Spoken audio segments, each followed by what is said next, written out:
Article 14. Le président de la République accrédite les ambassadeurs et les envoyés extraordinaires auprès des puissances étrangères et réciproquement.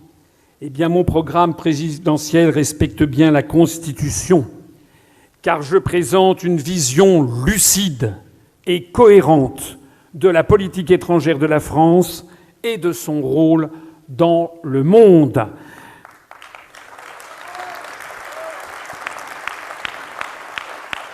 Je propose d'assurer le rayonnement et l'indépendance de la France avec le grand retour d'une politique d'amitié et de coopération de la France avec la Russie,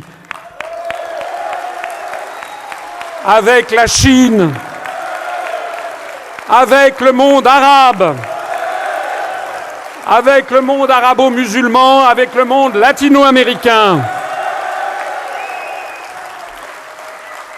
La France redeviendra le porte-parole de la liberté des peuples du monde et nous aurons la volonté de redonner tout son pouvoir à l'Organisation des Nations Unies, conformément à la charte fondatrice de cette institution.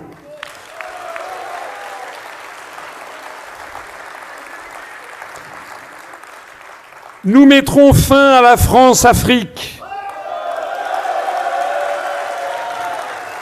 Mais nous développerons une nouvelle ère de coopération égalitaire avec les pays d'Afrique parce que tant et tant de choses nous lient à nos amis africains, à la fois par l'histoire, par la langue, par les commerces, par l'éducation, par les échanges culturels, par les migrations et par les familles.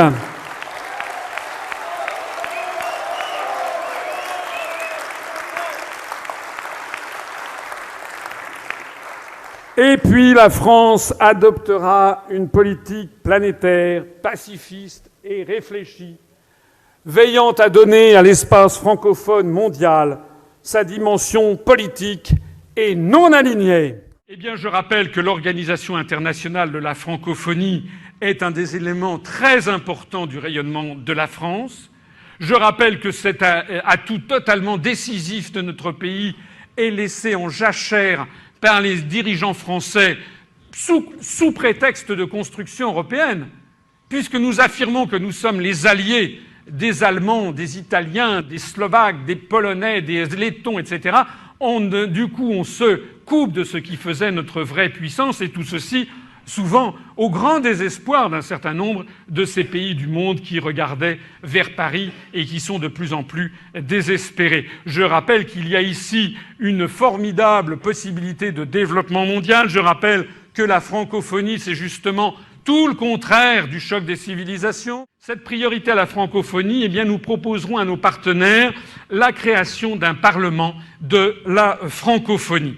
Et il sera installé où ? Eh bien, je vous le donne en mille, il sera installé justement dans les locaux de l'UNESCO, que nous aurons donc vidés pour les transférer à Strasbourg, où ils auront beaucoup plus la place pour signaler justement la paix. D'ailleurs, ça sera mieux, puisque Strasbourg est une ville qui se trouve à la frontière du monde latin et du monde germanique. Donc ça sera un extraordinaire symbole. En revanche, eh bien, les locaux de l'UNESCO sont tout à fait à la taille de la quarantaine de pays et qui sont membres de la francophonie. Nous proposerons, là aussi, je ne sais pas si nos partenaires l'accepteront, nous proposerons ce Parlement qui serait installé dans ces locaux à Paris, dont l'objectif serait d'entretenir un lien politique permanent entre les États de la francophonie et non pas un vague secrétariat qui manque considérablement de moyens et puis un sommet une fois tous les 2 ans, de donner corps à une véritable communauté francophone, de contrecarrer les théories racialistes et guerrières du choc des civilisations promues par les think tanks américains et dont la construction européenne est une application régionale, de permettre l'élaboration, si c'est possible, de positions communes de la francophonie sur tous les grands sujets planétaires. Par exemple, sur le système financier international, par exemple la réforme de l'Organisation mondiale du commerce, par exemple les termes de l'échange, par exemple les évolutions naturelles et sans doute souhaitables du franc CFA, par exemple les problèmes environnementaux, par exemple la paix dans le monde, eh bien je veux vous assurer que si dans des instances comme l'ONU, l'Organisation mondiale de la santé, l'Organisation mondiale du commerce, etc., il y avait les 40 États de la francophonie qui avaient une position commune de temps en temps sur un sujet, eh bien ce serait quelque chose de très important. Très important. Et puis développer un système d'échange d'étudiants très importants de type Erasmus avec les pays de la francophonie.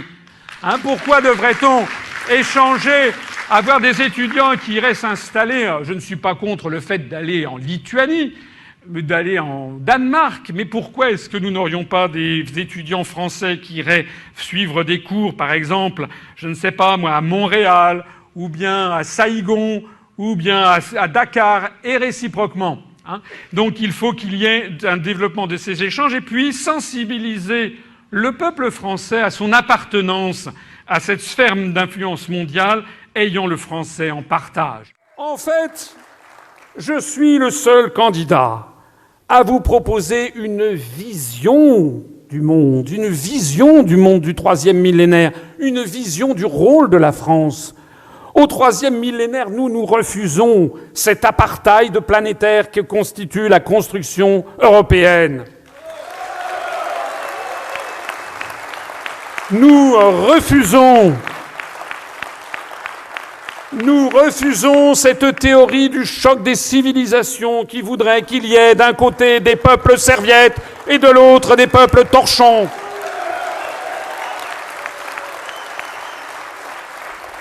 Nous voulons redonner tout son pouvoir à l'ONU et nous voulons redonner aussi tout son pouvoir à la francophonie et à nos liens avec les pays francophones.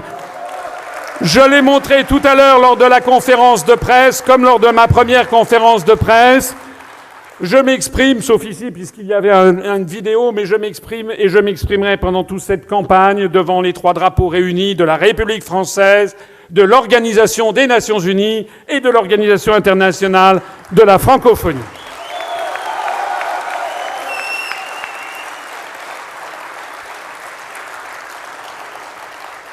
Et à ce propos, j'ai une bonne nouvelle à vous annoncer, c'est que nous allons procéder à une véritable libération mentale de la France. Nous allons complètement changer le paradigme dans lequel on nous a enfermés. Nous allons rouvrir la France sur l'universel. Nous n'allons plus limiter nos amitiés, nos ambitions à un petit périmètre qui irait de Gibraltar jusqu'au Cap Nord, de l'Algarve portugaise jusqu'à la Laponie finlandaise. Nous allons faire de la France de nouveau une puissance universelle. Et nous allons renouer avec la francophonie. Et la francophonie, c'est exaltant, puisque la francophonie, contrairement à ce qu'on veut vous faire croire, la langue française est en plein essor au niveau planétaire. Ici, je vais vous montrer une petite vidéo qui va vous faire ressentir, et peut-être, comme ça me l'a fait pour moi, vous faire frissonner devant le monde d'aujourd'hui, le monde de demain qui nous attend, le grand retour de la France dans le monde et parmi nos amis de la communauté francophone.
Voilà, la France universelle est de retour avec la langue française et avec nos partenaires de la francophonie.